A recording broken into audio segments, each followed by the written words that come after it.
satu hal yang sebelum adanya konsinyasi ini kan pihak yang berhak. Pihak yang berhak ketika ada pemberian ganti rugi, ini kalau tidak salah di situ diatur bisa mengajukan permohonan keberatan. Iya. Permohonan keberatan ini dalam hal bagaimana, Pak? Sidang konsinyasi itu kayak apa sih? Apakah ada saksi-saksinya, para pihak pemohon termohon datang ngasih saksi, atau cuma menetapkan sahnya konsinyasi saja? Apakah surat tercatat dalam Perma 7 bisa digunakan dalam kasus konsinyasi tadi? Karena ini sudah sampai konsinyasi, sudah ditetapkan konsinyasinya sah, uangnya sah dititipkan di pengadilan. Ya. Kemudian bagaimana caranya pihak yang berhak ini ketika akan mengambil ganti ruginya kalau suatu ketika dia misalnya sudah mau menerima. Ini sudah konsinyasi, sudah dinyatakan sah. Nah, ternyata kemudian pihak yang instansi yang mengadakan memerlukan tanah ini ketika mau membangun bingung karena pihak termohonnya tetap tinggal di situ, nggak mau pergi. Tetap menguasai objek ya. Nah, tetap menguasai objek.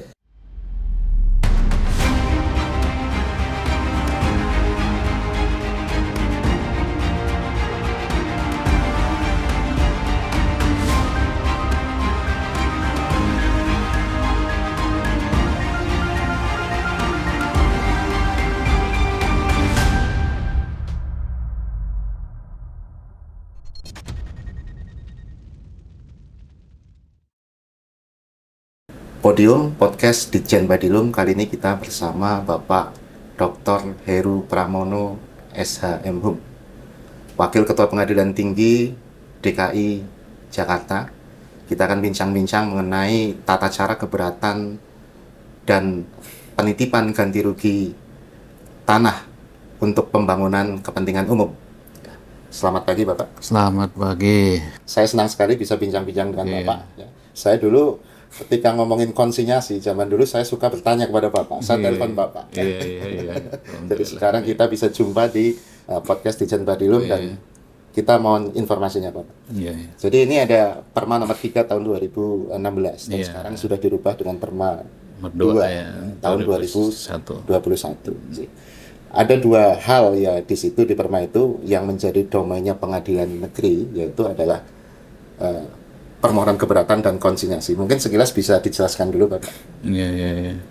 Baik, jadi pertama memang Perma 3 2016 dulu lahirnya itu sebenarnya dalam rangka Mahkamah Agung membantu pemerintah atau negara ini dalam membangun terutama fasilitas-fasilitas umum untuk kepentingan umum.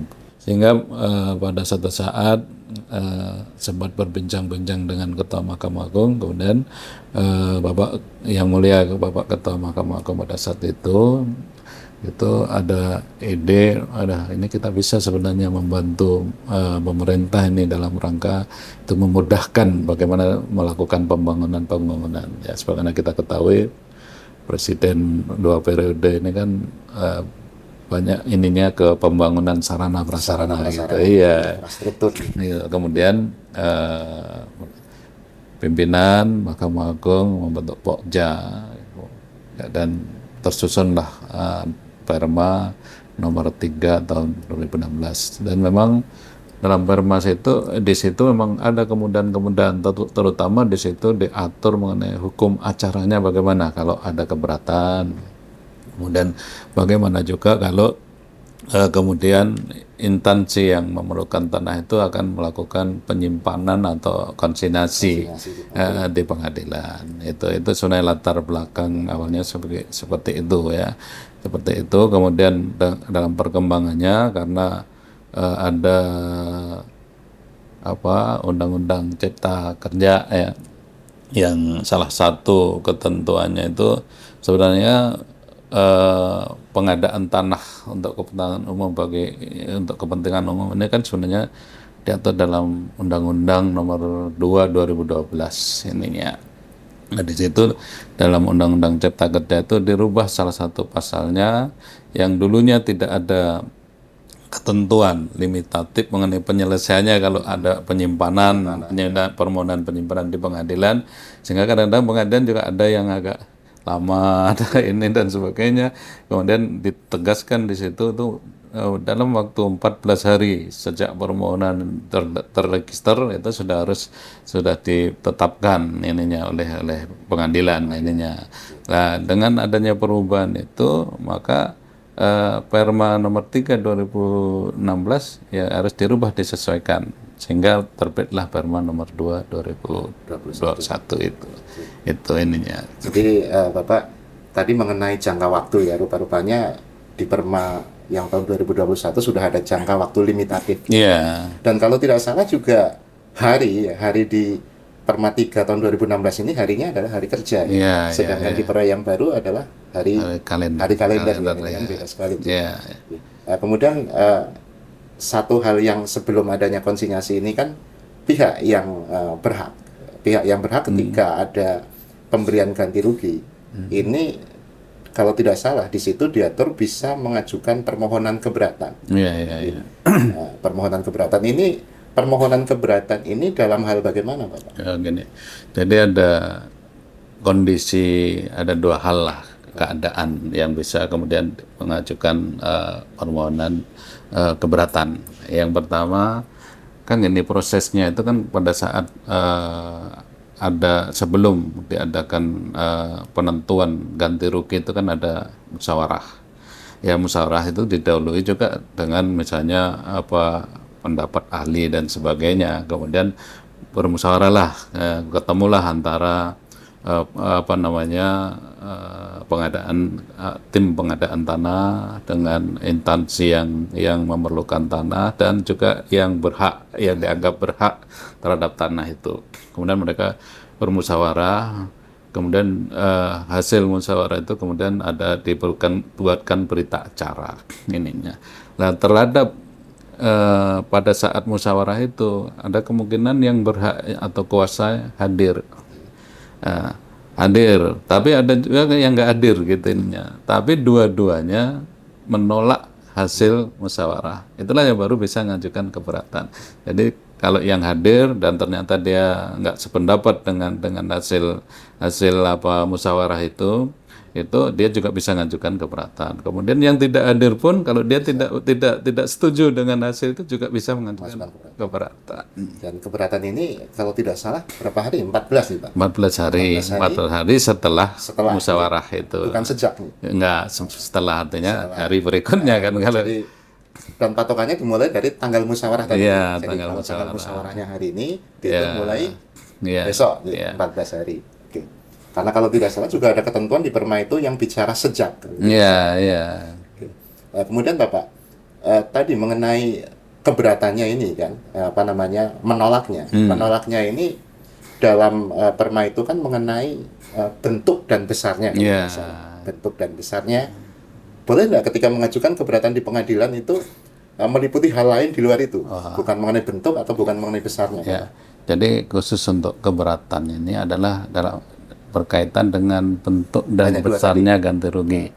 Sebenarnya kita ketahui kenapa bentuk juga, karena menurut peraturan perundangan yang terkait dengan pengadaan tanah untuk kepentingan umum ini adalah yang bisa berbagai bentuk, tidak hanya berbentuk uang. Utamanya sih ganti ruginya berbentuk uang, tetapi bisa dimungkinkan juga misalnya penggantian tanah di tempat lain ya, tanah pengganti. Kemudian bisa juga penggantian permukiman. Jadi misalnya satu kampung yang kena gitu dipindahkanlah ke tempat lain dan ininya. Kemudian bisa juga dalam bentuk saham. Jadi nanti diperhitungkan di situ atau bentuk-bentuk lainnya yang disetujui oleh kedua belah pihak. Jadi itu yang harus dimengerti oleh rekan-rekan hakim utamanya. Jadi kenapa kok itu hanya bentuk dan atau besaran ininya. Jadi ya besaran, sehingga pada saat mengajukan keberatan itu kemungkinan bisa aja bukan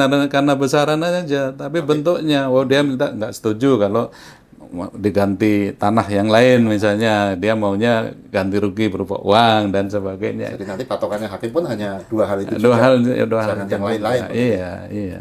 Nah, kemudian Bapak, ini kan permohonan keberatan kepada pengadilan yang dilakukan maksimal 14 hari setelah tanggal musyawarah ganti rugi tadi.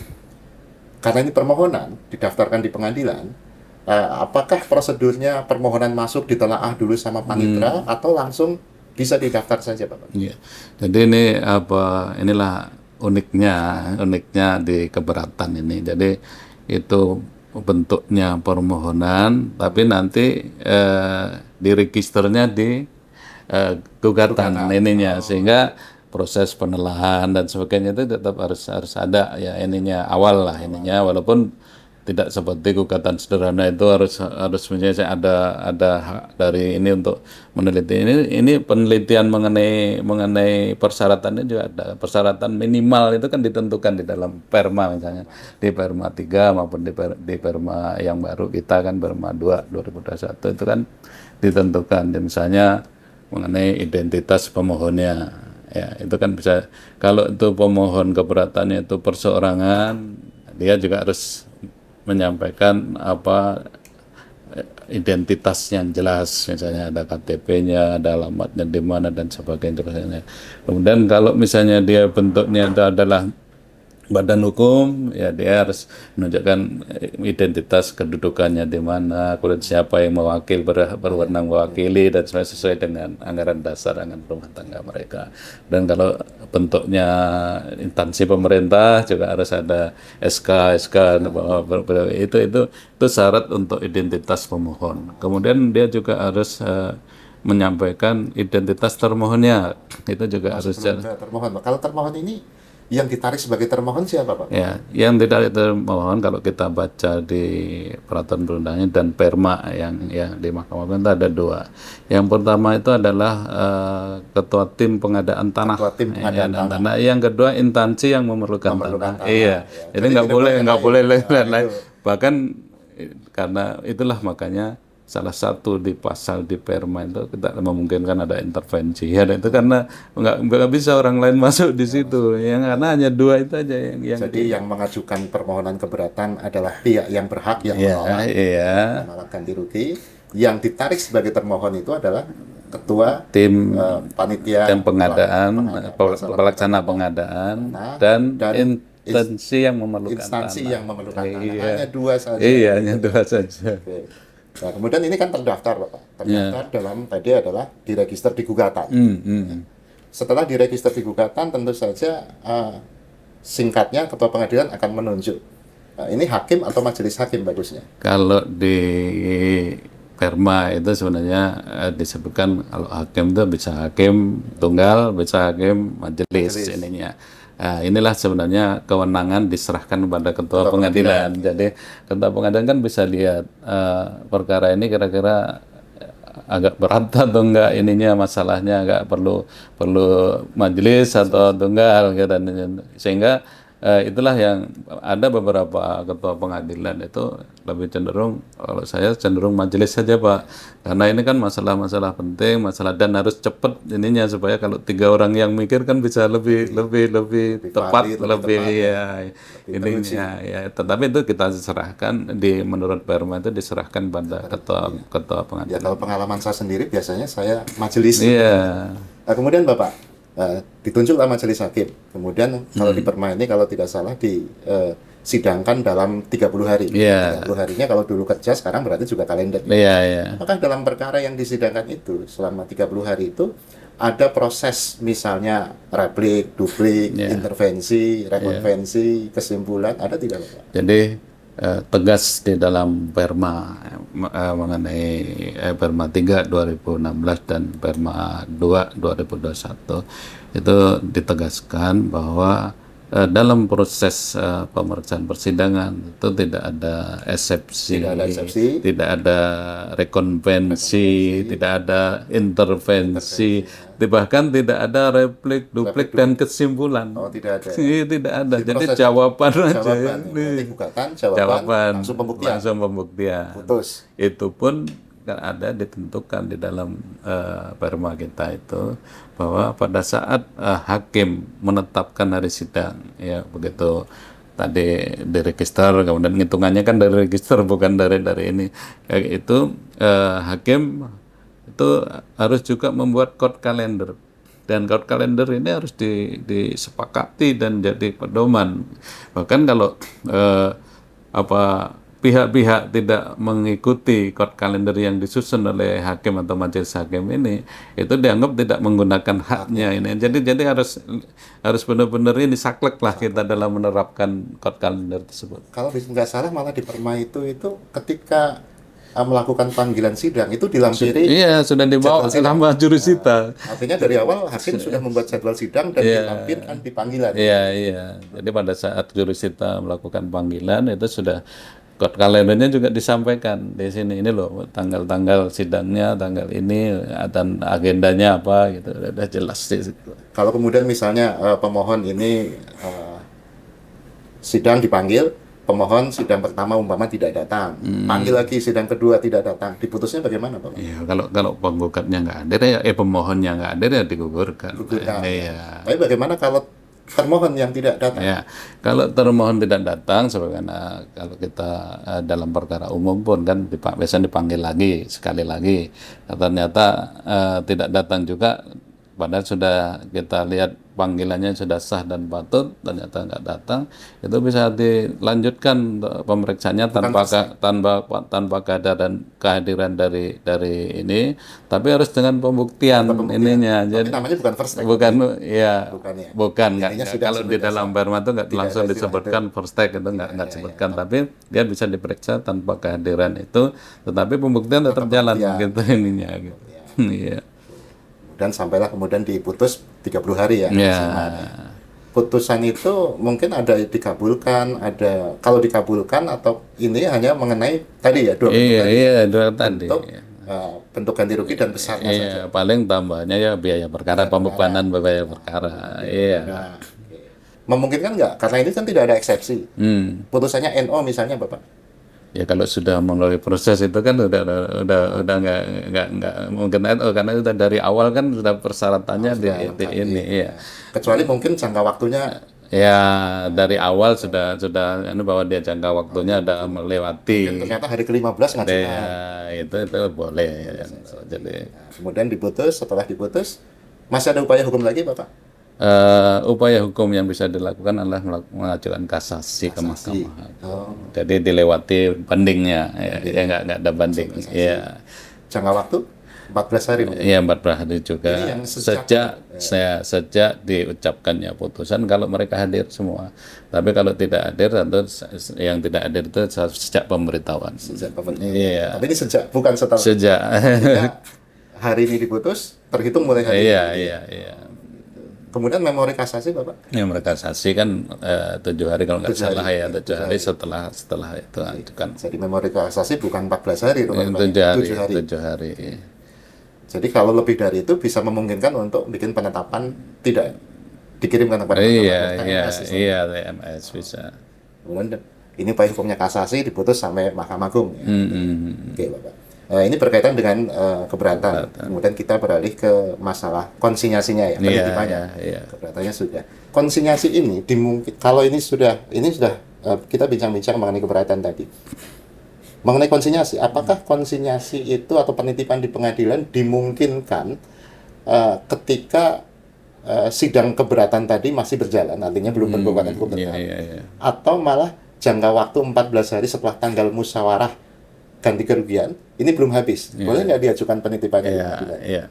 Jadi kalau di dalam ketentuan itu kan sebenarnya nggak jelas ya itu kan itu, tetapi sebenarnya menurut due process of law itu kan masih kita harus pahami dulu ya, lewatkan dulu lah, setelah itu baru bisa kita lakukan. Jadi mestinya 14 hari lewatkan dulu, kalau tidak mengajukan baru boleh. Atau mungkin setelah putusannya berkekuatan hukum tetap. Jadi bisa itu, atau yang kalau dia keberatan ya berarti keberatan tidak diajukan kasasi itu boleh. Oke, diajukan di pengadilan. Setelah diajukan pengadilan, ini prosedurnya bagaimana, Bapak? Ya, jadi sesuai dengan Perma 2 2001 itu agak berbeda dengan Perma yang lama. Ya, jadi kalau yang di Perma yang baru, di Perma kita yang baru itu pada saat pemohon mengajukan permohonan konsinyasi itu tentu persyaratannya kan diatur secara jelas di situ kan, misalnya dia harus harus ini identitas pemohonnya, identitas termohonnya, kemudian uraian alasannya kenapa dia ngajukan permohonan konsinyasi gitu. Kemudian ada salah satu syarat lagi bahwa pada saat dia mendaftarkan permohonan itu dia juga harus menyetor biaya konsinyasinya, bukan biayanya, konsinyasi, uang konsinyasi yang mau dititipkan itu sudah ada. Ini sebenarnya salah satu upaya dari Mahkamah Agung untuk memperbaiki aturan yang lama. Karena yang perma lama itu kan tidak disebutkan jelas seperti itu, sehingga di lapangan ada beberapa yang mengalami hal-hal yang tidak diperkirakan sebelumnya.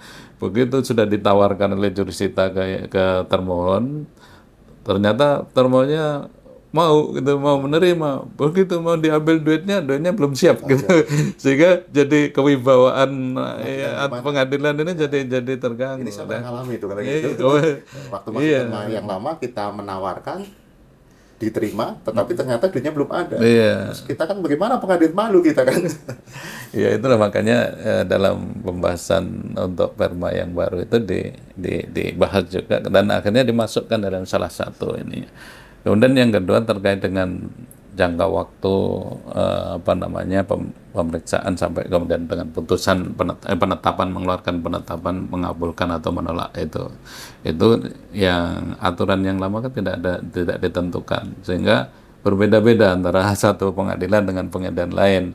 Ada yang bisa cepat ininya, ada juga yang agak ini lebih 1 bulan masih belum selesai, 2 bulan belum selesai, sehingga kemudian di dalam Undang-Undang Cipta Kerja ya, Undang-Undang nomor 11 ya karena 2020 kalau nggak salah ya, itu di salah satu ditentukan di situ bahwa aturan itu yang dulunya diatur di Undang-Undang nomor 2 2012 yang awalnya tidak ada ketentuan batas waktu juga untuk jangka waktu penyelesaian itu kemudian dirubah di undang-undang itu karena batas waktu, jadi 14 hari itu sejak diregister ini permohonan itu udah harus bisa ditetapkan oleh pengadilan ininya. Nah, karena ada aturan baru tersebut, maka dan juga ada kekurangan pada saat masalah-masalah di praktek. Kemudian lahirlah Perma nomor 2 2001 itu untuk termasuk tadi ketentuan mengenai jangka waktu penyelesaian tadi dimasukkan di situ. Jadi ini saya garis bawahi ini ya. Karena ini kalau nggak salah ini suka keluar kalau pimpinan pengadilan nih. Yeah. Satu perbedaannya antara Perma 3 2016 dengan Perma 2 tahun 2021. Yeah. Yaitu kalau di Perma lama ketika mendaftarkan konsinyasi, uang konsinyasinya belum disetor. Di Perma 2 langsung. Jadi uang konsinyasinya itu dibayarkan bersamaan dengan panjar. Iya, panjar ya perkara, kemudian diregister oleh ini dimasukkan jurnal konsinyasi oleh panitra, dan biasanya ada register bantu juga kan, jurnal bantu juga untuk itu barulah aman lah ini. Terus yang kedua adalah jangka waktu. Kalau yang lama tidak ada jangka waktunya, bisa 1 bulan, 2 bulan selesai tidak masalah. Kalau yang baru harus 14 hari. 14 hari harus selesai. Oke, Bapak. Mengenai konsinyasi ini, Bapak, tentu sebelum didaftarkan atau alasan kenapa ini ada konsinyasi itu kan ada alasan-alasannya. Gampangannya mungkin karena ditolak, menolak besarnya ganti rugi kan. Tapi ada alasan lain nggak yang bisa menyebabkan pemohon ini, instansi yang memerlukan tanah mengkonsinyasikan uangnya ke pengadilan? Jadi ada beberapa alasan. Yang pertama tentu yang tadi dia menolak hasil musyawarah besarnya ganti rugi atau bentuk dan besarnya ganti rugi, tapi dia tidak juga mengajukan keberatan ininya kan, itu sudah dia ini ya, itu kan harus ada kejelasan, makanya di ini kemudian juga bisa dia ngajukan keberatan sudah diputus tapi dia belum terima gitu, padahal sudah berkekuatan hukum tetap tapi dia tetap nggak mau menerima ganti rugi itu lah, itu juga harus di ini. Kemudian ada beberapa ini objek pengadaan tanah yang pemiliknya itu yang berhak itu nggak diketahui. Yang berhak Tidak ketahui yang berhak, atau juga tapi alamatnya nggak jelas, nggak diketahui juga. Jadi kalau tidak diketahui meliputi pihak yang berhak tidak diketahui itu siapa, Iya, ataupun atau tidak diketahui alamatnya. Ya, kemudian ada beberapa objek yang ternyata masih ada masalah, misalnya masih dipersengketakan. Ya, itu kan kalau kita nunggu itu nggak kelar-kelar kan ininya kan. Makanya itu juga bisa diakan kontinuasi. Jadi mereka masih bersengketa perdata mengenai kepemilikannya misalnya, ya. Itu juga kemudian masih rupanya objek ini masih dalam penyitaan pengadilan atau ini, ya. Itu juga bisa ada alasan untuk mengajukan tuh. Terus kebanyakan juga dalam kasus itu banyak yang katanya objek ini masih jadi jaminan bank gitu ininya. Nah, itu juga ada alasan untuk mengajukan penyimpanan atau ya. termasuk mungkin tadi ini jaminan bank mungkin disita biasanya. Iya, tadi sudah saya sampaikan, Oke. boleh disita oleh pejabat yang benar, boleh pajak, boleh pengadilan, kan itu boleh. Nah, ini ketika alasan-alasan ini sudah memenuhi syarat semua. Ya, Memenuhi syarat, kemudian pemohon ini harus instansi yang memerlukan tanah, Pak. ya, Termohonnya adalah pihak yang berhak tadi, ya yang berhak. yang berhak. Nah, diajukan permohonan kemudian ditelaah mungkin oleh panitera. Iya, iya, Nah, dulu lampiran syarat-syaratnya sudah betul atau belum kan? Ya, Kemudian setelah itu kalau sudah lengkap register baru diserahkan pada ketua. panjang tadi catatannya Iya, panjang iya. dan biaya konsinyasinya Itu, di stop saat itu salah satu yang ini oleh panitera tadi. Ya. Nah, kemudian diserahkan kepada ketua pengadilan. Apa yang dilakukan ketua pengadilan setelah itu? Ya. Ketua pengadilan setelah dia menerima itu kemudian membuat penetapan, memerintahkan jurusita untuk menawarkan pembayaran tunai ini kepada termohon di tempat tinggal termohon. Ya, artinya kalau misalnya dia masih di lingkungan wilayah hukum kita, ya bisa langsung dilaksanakan. Tetapi kan beberapa kemungkinan kan bisa juga berada di wilayah Lain. hukum lain. Kalau seperti itu, ya biasa kita bisa gunakan kayak eksekusi, delegasi lah ini. Permintaan bantuan delegasi. Iya, delegasi. Tapi untuk menawarkan. Iya, Nah, jadi tadi penetapan ya ketua pengadilan membuat penetapan memerintahkan jurusita disertai saksi, dua orang saksi. ya, untuk melakukan Iya, penawaran. iya. Kemudian tentu saja setelah itu jurusita disertai 2 orang saksi akan menawarkan Iya. kepada termohon. Hmm. Bagaimana kalau termohon kemudian misalnya kejadian pertama adalah menerima? Menerima, ya. Kalau menerima tentu kan dibuatkan berita acara bahwa yang bersangkutan berkehendak untuk menerima itu. Ya, kemudian itu nanti dilaporkan ke ketua pengadilan. Ininya ketua pengadilan, kemudian ketua pengadilan memanggil pihak itu untuk hadir untuk penyerahan penyerahan sesuai dengan penawaran pembayaran tunai tersebut ya. Itu biasanya yang menyerahkan itu Pak Panitera ini oleh ketua, diketahui oleh ketua di situ. Jadi ketua membuat penetapan memerintahkan untuk memanggil Iya. memanggil pemohon dan termohon Pemohon, iya. untuk hadir untuk penyerahan itu. Iya. Bagaimana kalau misalnya ketika pada hari H jadwal penyerahan pemohon termohon sudah dipanggil, ternyata pemohon tidak datang, apakah penyerahannya boleh diwakili oleh Iya. panitera saja? Kalau pemohon tidak datang karena uang sudah ada di pengadilan, itu bisa diwakili oleh panitera ininya, ya.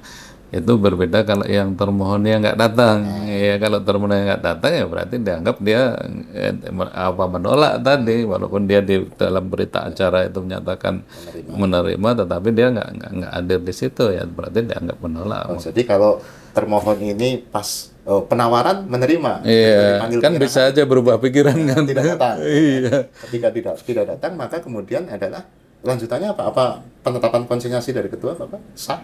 Ya enggak, ada mata dipanggil untuk sidang dulu. Panggil sidang. Ya. Panggil untuk sidang. Iya. Jadi kemudian tadi ini kalau kasusnya termohon menerima penawaran oleh jurusita. Iya. Sekarang kalau termohon ini ternyata menolak penawarannya dari jurusita, Bapak. menolak juga dibikinkan berita acara juga, di tanda tangani saksi juga, dan sebenarnya ke termohon juga sebenarnya. Tetapi seandainya termohon tidak, biasanya kalau nolak itu nggak mau dia tanda tangan, tanda tangan. ya nggak mau. Tapi dia Itu tetap sah. ya itu tidak mempengaruhi kesahan keabsahan dari berita acara itu. Kemudian dilaporkanlah sama ketua. Kemudian tadi kalau dia sudah jelas-jelas menolak itu ya, menjadwalkan sidang aja ini. Jadi kalau tolak kemudian jurusita akan lapor kepada panitera, panitera melaporkan kepada ketua, Iya. ketua kemudian mungkin sidang ya, Iya, menetapkan bikin di sidang, penetapan, iya. penetapan hari sidang, panggil lagi. Panggil lagi. Nah ini dalam praktik juga suka ada pertanyaan, Pak. Eh, sidang konsinyasi itu kayak apa sih? Apakah ada saksi-saksinya, para pihak pemohon termohon datang ngasih saksi, Iya. atau cuma menetapkan sahnya konsinyasi saja? Itu memang tidak jelas di dalam perma itu, tapi dalam praktek itu sidang itu ya tidak seperti sidang seperti ini harus mengajukan pembuktian apa dan sebagainya. Itu karena kan dokumen-dokumen itu kan di permohonan kan sudah ada. Jadi pada saat itu ya mungkin kita tinggal meriksa saja dokumen yang ada, kemudian alasannya juga sudah benar, duitnya sudah ada, baru misalnya penolakannya juga sudah jelas dan sebagainya, ya sudah itu langsung diputuskan di situ. Jadi sidangnya ya kayak sidang inilah, kalau misalnya kita apa istilahnya itu kan, dulu juga saya pernah waktu sosialisasi itu juga ditanyakan itu mah sidang beneran atau gimana gitu. Tapi kan biasanya ya yang penting sidang lah ininya, bahwa itu diperiksa oleh ketua dan ternyata itu sudah memenuhi syarat untuk ini, ya sudah kemudian dilakukan penetapan. Atau mungkin cukup ditanyakan kembali kepada tergugat, tetap menolak atau mau menerima? Iya, mungkin bisa juga seperti itu karena mereka hadir lah. Ya. Kalau mereka hadir itu kita tanyakan untuk mempertegas saja kan ininya, ini tetap menolak atau berubah pikiran misalnya. Kalau berubah pikiran ini kan luar biasa juga kan. Pikiran berarti kan bayar. Iya. Kalau menolak, Iya menolak ya menetapkan. menetapkan sahnya konsinyasi, Sahnya koordinasi. memerintahkan panitera untuk melaksanakan penitipan. Iya. Ya, kalau ini kemudian penawar dinyatakan sahnya konsinyasi, apakah yang harus dilakukan panitera? Apakah harus hari itu dia membuat berita acara penitipannya? Iya, harusnya hari itu. Hari itu ya, karena jangka waktu. Iya. Jangka waktu tadi. Oke, Pak. Kemudian Bapak, ini kembali ke masalah penawaran ya. Iya. Penawaran ini tadi kan kalau penawaran pertama bisa jurusita datang langsung ke tempat tinggalnya. Itu kalau tentu saja kalau tempat tinggalnya diketahui, Iya. atau pihak yang pihak yang berhak diketahui dan tempat tinggalnya diketahui. Bagaimana kalau pertama kalau pihak yang berhak itu tidak diketahui, ini tanah miliknya siapa, nggak ada yang tahu. Bagaimana menawarkannya, Bapak? Iya. Itu biasanya melalui kecamatan dan kelurahan ininya. Sampaikan saja ke kecamatan kelurahan. Biasanya kelurah itu juga mengumumkan ke warganya. Kalau ternyata sudah diketahui muncul, barulah nanti dipenuhin ininya kan. Jadi cukup diumumkan atau mungkin semacam ditawarkan, tapi ke kelurahan saja. Ya, tetapi di dalam perma kita yang baru, Perma 7 2022 dan SK KMA 363 2022 itu juga diatur juga terkait dengan itu panggilan umum itu bisa melalui misalnya website pengadilan, bisa juga melalui webnya Pemda misalnya yang ininya, bisa juga atau elektronik di media juga bisa, media dan elektronik. Jadi kita bisa mengacu juga pada Perma 7 tahun 2022. Ya justru itu kemudahan yang ada di Perma 7 2022, kemudian juga di SK KMA 363 mengenai juknisnya kan 2022, itu sebenarnya sudah bisa digunakan, dimanfaatkan karena itu sudah melalui proses yang panjang. Itu ada melalui Pokja, perdebatan di Pokjanya seperti apa, kemudian di Rapim juga melalui perdebatan dari para pimpinan sampai kemudian disahkan oleh pimpinan kita yang mulia Ketua Mahkamah Agung. Saya kira sudah bisa jadi kita manfaatkan untuk kemudahan termasuk tadi kalau delegasi tadi. Kalau delegasi itu kan sebenarnya SEMA mengenai delegasi kan udah lama ada, Tetapi ternyata dalam praktek kan masih timbul kesulitan-kesulitan di situ ininya. Nah, inilah yang diterobos oleh Perma 7 2022 dan SKKMA 363 ini. Jadi mereka dengan bisa menggunakan panggilan pemberitahuan itu bisa, kalau diketahui domisili elektroniknya itu bisa dipanggil melalui atau diberitahu melalui domisili elektronik. Kalau misalnya tidak diketahui domisili elektroniknya, bisa melalui kilat tercatat, surat tercatat ya. Saya dengar kemarin juga Mahkamah Agung sudah ada MOU dengan Ya, POS, gitu ya. beberapa hari lalu itu sebenarnya sudah lumayan lama menjalin itu, kemudian baru kemarin ada ininya. Nah, itu sebenarnya harus ditunjang satu hal, kalau menurut saya itu ada inovasi yang dibangun bersama antara kita Mahkamah Agung dan POS, PT POS ya. Misalnya untuk pelacakan ini, misalnya untuk melihat, walaupun mereka kan sudah punya, tapi kan yang punya inovasi kan POS gitu, belum kita. Iya bisa, kita nggak bisa langsung bisa ini intervensi di situ. Makanya harusnya ada MOU, MOU itu nggak tahu kemarin ada nggak, tapi saya belum dengar ya. Itu harusnya ada inovasi bersama lah ya dibangun antara Mahkamah Agung dengan PT POS untuk kita bisa tracking, misalnya ini sudah disampai ke orangnya belum ininya, kalau pemberitahuan dan ini dan sebagainya, panggilan dan sebagainya gitu. Nah, jadi ini berkaitan dengan Perma 7 juga, Pak. Apakah surat tercatat dalam Perma 7 bisa digunakan dalam kasus konsinyasi tadi? Jadi ada orang yang daftar konsinyasi, kemudian misalnya untuk panggilan sidangnya bukan jurusita yang datang, tapi pakai surat tercatat. Itu kalau kita baca di Perma 7 2022 dan SKKMA 363 2022 mengenai juknis dari Perma itu tidak hanya perdata umum, perdata khusus pun di situ Niaga juga sudah pakai gitu, PHI juga sudah, kemudian semua yang ini termasuk konsinyasi itu sudah dibahas di situ, bisa menggunakan itu ya. Jadi hambatan karena kenapa itu dibuat 14 hari belum bisa dilaksanakan karena harus delegasi, itu mungkin sudah nggak ada lagi sekarang, sudah diterobos dengan adanya itu. Ini berkaitan kemudian Pak, karena ini 14 hari lagi-lagi ya. Berkaitan 14 hari ini harus selesai. 14 harinya itu 14 hari kalender. Iya. Kalau ini adalah termohonnya di wilayah hukum pengadilan lain, mungkin panggilan sidangnya pakai surat tercatat. Penawarannya apakah masih tetap kita minta bantuan tadi ya? Iya. Itu kan bisa lebih Pak, lebih 14 hari biasanya. Iya. Ya, tapi di Perma dan ditegaskan meskipun harus melalui delegasi, itu juga tetap harus 14 hari ini dipenuhi, itu ada ditegaskan di situ. Jadi ininya. setiap pengadilan mestinya harus paham Harus paham betul gitu. Jangan sampai kita minta. Makanya biasanya yang bisa dilakukan oleh pimpinan pengadilan yang menerima delegasi, yang melaksanakan delegasi, itu dipangkas birokrasinya. Jangan terlalu ini harus ke sini panitera dulu, ke sini dulu ke ini koordinator delegasi dan sebagainya. Enggak, harus dipangkas ini supaya 14 hari yang ini betul-betul bisa terpenuhi. Jangan mentang-mentang karena misalnya nggak menerima delegasi santai-santai saja. Ada jangka waktu. Iya, ada jangka waktu.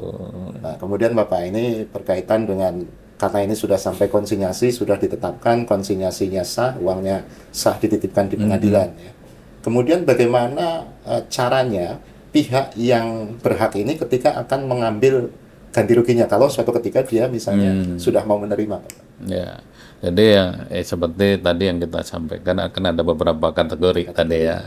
Misalnya orang yang masih disengketakan objeknya gitu, masih jadi sengketa, ya harus sudah ada putusan BHT dulu, berkekuatan hukum tetap dulu, dia harus tunjukkan itu pada ini, dan juga surat keterangan dari tim ini, ketua panitia pengadaan tanah ada keterangan itu bahwa ini udah bisa Surat diambil. pengantar gitu. Iya, surat pengantar. Itu baru bisa mengambil ke pengadilan. Jadi walaupun ini karena ada sengketa dan sudah ada putusan yang BHT, tetap harus Ya, ada surat harus pengantar harus itu. itu syarat yang semua ada tadi, walaupun semua kategori itu harus surat pengantar dari tim itu ada. Jadi semua kategori alasan konsinyasi, mau itu karena ada sengketa, Iya. mau itu karena disita, mau itu karena Tetap harus ada. semuanya ada ya. Ya, karena itu mungkin secara teknis kan tim tim ini kan orang-orang BPN kan, terutama pimpinan baik provinsi maupun kota madya atau kabupaten, mereka yang lebih tahu kan masalah objek yang bersangkutan, sehingga harus ada itu. Jadi termasuk misalnya kalau yang tadi yang sengketa ya bahwa putusan yang berkaitan dengan pengantar ya.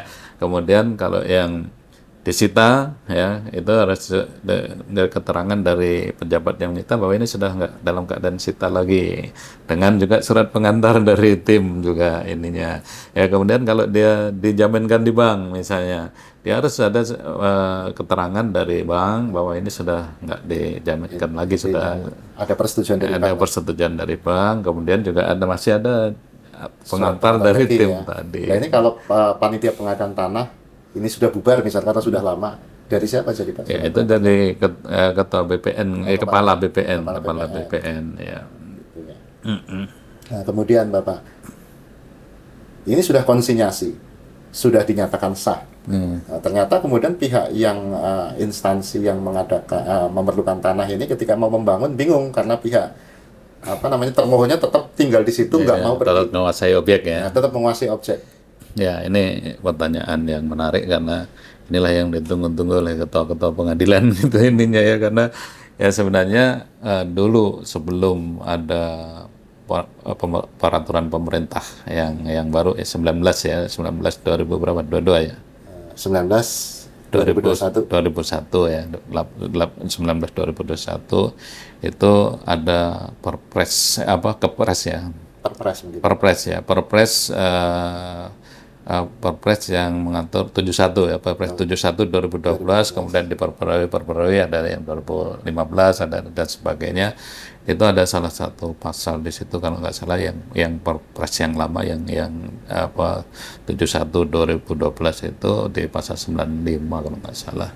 Itu diatur bahwa kalau misalnya sudah konsinyasi sudah dinyatakan sah oleh pengadilan, sedangkan pemilik yang berhak tetap menguasai objek, tidak mau keluar artinya, itu instansi yang memerlukan tanah bisa mengajukan permohonan pengosongan kepada ketua pengadilan negeri di wilayah atau di lokasi objek tanah itu berada ininya. Dan rupanya ini dilanjutkan ada PP baru ya, pada peraturan pemerintah terbaru yang saya sebutkan tadi 19 tahun 2001 ya. Itu diatur juga di situ rupanya. Ya sama rupanya narasi ini diambil alih ke PP yang baru, karena PP baru inilah yang menyatakan aturan yang lama itu tidak berlaku lagi, tidak bisa digunakan lagi, tapi sudah diambil alih peraturan ini. Jadi rekan-rekan terutama pimpinan pengadilan ya, Bapak Ibu Ketua Pengadilan, kalau nanti ada permohonan itu ya mengacu pada PP yang baru itu 19 2001 ya, tentang pengadaan tanah itu kalau nggak salah di pasal 98 ya, 98 itu juga ada diatur. Terus lalu timbul pertanyaan, gimana caranya gitu ininya? Ya caranya prosesnya sama dengan kalau kita melakukan eksekusi real. Jadi eksekusi real kan eksekusi pengosongan kan ininya kan, pengosongan itu dilakukanlah sama dengan itu. Sama dengan kalau Bapak Ibu mau ngosongkan misalnya objek yang sudah dilelang, hasil lelang seperti itu yang kita lakukan. Ini prosesnya sama, unbundling kita panggil untuk kita tegur ya. Kemudian kalau dia tidak melaksanakan dalam tempo 8 hari setelah unbundling ya laksanakanlah pengosongan. Iya. Jadi pengosongan ini ya eksekusi lah ya. Eksekusi. Prosedurnya sama dengan eksekusi pada umumnya. Iya. Dari dimulai pendaftaran, unbundling, iya. nanti tinggal teknis pelaksanaan pengosongan. Iya. Jadi ini walaupun penetapan konsinyasi ternyata ada eksekusinya. Eksekusinya Gitu. gitu. Sekarang diketahui. Kan? Iya. Kadang-kadang Iya. nggak ada aman Jadi, hukumnya kan begitu. saya dulu waktu saya mulai tahu ini kenapa ini diatur tuh ada waktu saya jadi WKPT Banjarmasin, kebetulan ada salah satu PN di sana, ada instansi yang memerlukan tanah ini datang ke ketua, Bu, kami minta minta ini eksekusi, mohon ini dikosongkan. Karena belum ini kan belum tahu. Akhirnya konsultasi lah sama saya. Dari datang ke pengadilan tinggi, ini Pak WKPT kami konsultasi, ininya ini ada orang ngajukan pengosongan ini dasarnya apa? Ayo kita kasih jalannya. Barulah tahu ada dasarnya itu. Ya udah laksana. Terus gimana caranya Pak WKPT gitu kan kita jelasin. Itu sama dengan kita melakukan eksekusi pengosongan. Prosesnya sama, ada unbundling, ada ini pengosongan yang dilakukan itu. Akhirnya dilaksanakan seperti itu. Mungkin salah satu syarat untuk mengajukan eksekusi pengosongan itu juga biasanya ada surat pemutusan hak kalau tidak salah. Iya, iya. Pemutusan hak Kebetulan dari BPN. pemohon harus melampirkan itu. Iya. Itulah yang harus salah satu syaratnya itu. Begitu juga mungkin kalau pihak yang berhak ketika mau ngambil konsinyasi kalau tidak salah juga dia harus menyerahkan alat buktinya ya. Iya, Ditarik. ditarik. Kalau mau mengajukan eksekusi, pemohon pihak yang memerlukan tanah harus minta surat pemutusan hak. Iya, iya. Mungkin ada hal lain lagi Pak. Ini menarik sekali mengenai diskusi. Saya kira diskusi ini sudah A sampai Z ya, dan sangat teknis sekali. Saya kira akan sangat banyak manfaatnya bagi teman-teman di daerah. Ada lagi hal yang perlu mungkin ditekankan di sini mengenai konsinyasi atau keberatan, Bapak? Ya, kalau mengenai konsinyasi, keberatan dan konsinyasi, kalau keberatan kan sudah diatur secara detail ininya, ikutin perma yang ada, itu ada syarat-syaratnya, misalnya jangan lupa pada saat melakukan menetapkan hari sidang itu sudah kalendernya sudah disusun dan sebagainya, itu karena ada kewajiban itu langsung dicantumkan di situ, dan ini adalah kewajiban tambahan. Kalau yang perkara-perkara ini kan nggak ada di hukum acara ditentukan, ini harus pakai kalender kan, ini langsung di ini Pak, khusus untuk permohonan keberatan, pemeriksaan keberatan itu harus ada kalendernya ininya ya. Kemudian apa yang terkait dengan konsinyasi itu juga aturan yang baru juga sudah mewajibkan ada batas waktunya, ini tolong diperhatikan. Oleh karenanya siapapun yang baik kita yang minta karena kebetulan termohonnya atau pihaknya ada di luar wilayah yurisdiksi kita, minta bantuan untuk baik pemanggilan maupun penawaran misalnya, itu juga harus inilah kita bantulah ininya. Jadi ini kesadaran bagi kita ininya. Kemudian terkait dengan eksekusi tanah, baik mengenai pengadaan untuk kepentingan umum ini atau yang lain, itu ada ketentuan-ketentuan baru ya Pak di PP 18 ya, 18/2021 itu ada ketentuan baru itu tentang pendaftaran tanah sebenarnya ya. Itu ada beberapa ketentuan yang baru yang rekan-rekan hakim juga ketua-ketua pengadilan ini harus paham karena ada kaitannya dengan tugas kita. Yang pertama ada ketentuan pasal 93 ayat 2 kalau nggak salah ya. Ini terkait dengan eksekusi. Ya, sebelum pelaksanaan eksekusi putusan pengadilan wajib mengajukan pengukuran atas objek eksekusi ke Badan Pertanahan Nasional untuk menentukan letak dan batas tanah yang akan ditunjukkan oleh yang ditunjukkan oleh jurusita dan bertanggung jawab atas objek eksekusi yang ditunjukkan oleh jurusita tersebut. Jadi ada ketentuan bahwa kalau dalam kaitannya dengan eksekusi terhadap tanah ya, objeknya tanah, itu kita harus melakukan permintaan pengukuran dulu kepada BPN. Itu untuk apa sebenarnya? Adalah untuk menentukan mengenai batas letak dan batas tanah yang bersangkutan supaya nanti kalau jurusita menunjuk itu ada pertanggungjawabnya, benar-benar pasti lah ininya ya. Itu yang pertama. Ini Pak Panitra juga ketua pengadilan itu harus memahami ini, terutama jurusitanya juga harus memberikan masukan. Kemudian ada juga pasal 91 ayat 1. Ini ada kewenangan atau hak dari pihak yang berkepentingan ya. 91 ayat 1, dalam hal tanah objek di objek perkara di pengadilan, pihak yang berkepentingan dapat mengajukan pencatatan terhadap objek yang menjadi objek sengketa di pengadilan. Ini ayat 1-nya. Kemudian ayat 2-nya, catatan tersebut itu bisa otomatis hapus dalam jangka waktu 30 hari sejak pencatatan diajukan ininya ya. Atau sebelum jangka waktu itu habis, itu pemohonnya sudah minta untuk dicabut ininya ya. Kemudian di ayat 3-nya, apabila hakim memeriksa perkara dan sebagaimana di ayat 1 itu bisa memerintahkan status quo ya, hak atas tanah atau hak milik atau satuan rumah susun yang bersangkutan atas penetapan hakim pemohon tersebut dicatatkan di kantor pertanahan setempat ya ininya. Jadi yang pertama, pihak itu bisa mengajukan pencatatan. Itu yang tadi yang ayat 2-nya. Kemudian yang ayat 3-nya itu hakim pun punya kewenangan untuk menetapkan status quo. Itunya kemudian penetapan mungkin. Ya kayak penetapan juga. Kemudian itu juga dicatatkan di BPN juga ininya ya. Kemudian catatan mengenai perintah status quo sebagaimana tersebut di ayat 3 itu hapus dalam waktu 30 hari juga ya, 30 hari ya, kecuali apabila kemudian oleh hakim tersebut atau majelis tersebut itu dilakukan sita jaminan ya. Itu yang ini, kemudian sita jaminan itu juga dicatatkan di BPN juga.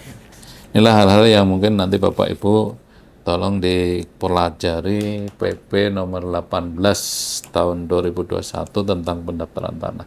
Ini ada ketentuan baru, jadi baik bagi hakim yang memeriksa perkara yang objeknya tanah maupun ketua pengadilan yang kebetulan memimpin jalannya eksekusi yang objeknya adalah juga tanah. Itu mungkin tambahan Bapak Hasanuddin yang bisa saya sampaikan dalam kesempatan ini.